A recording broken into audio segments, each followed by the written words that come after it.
Kyllä saa. Ja se on ihan suotavaakin. Se tuntuu itse asiassa henkilökunnasta ihan mukavalta, kun tuntuu vähän siltä, että se olisi niin kuin kiitos siitä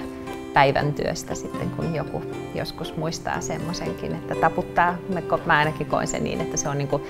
paitsi ohjaajille tietysti turvallisesta matkasta, niin myöskin vähän meille muille, jotka ollaan se lento suoritettu sitten sinne perille saakka.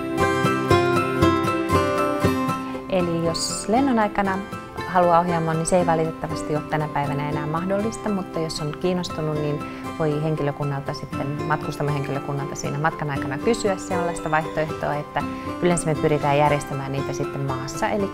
joko siellä kohteessa, kun ollaan tultu perille, tai sitten Helsingissä myöskin ihan hyvin kerkiää käymään siellä katsomassa, miltä siellä ohjaamossa näyttää, ja myöskin vähän haastattelee sitten ohjaajia.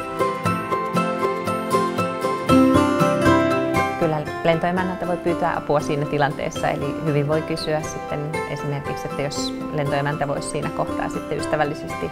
sanoa asiasta, tai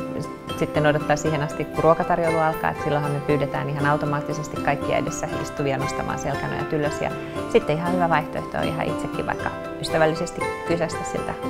edessä istuvalta, että olisiko mahdollista, että kun on vähän ahdasta, että jos hän sitten nostaisi esimerkiksi selkänojaa siinä matkan aikana sitten ylös.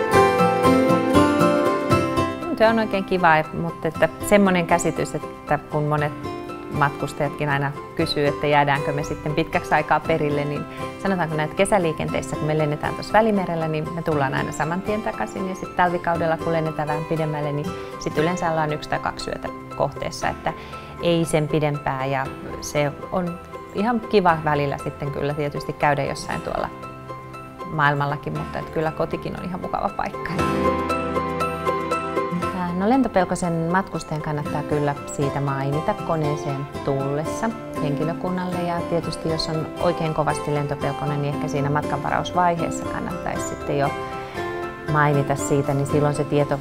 kulkeutuu meille sitten myöskin jo etukäteen. Me voidaan esimerkiksi vähän seurata, että miten hän voi siinä matkan aikana ja käydä vaikka juttelemassa, mutta aina siitä kannattaa sanoa, koska se, että sekin monesti auttaa, että siitä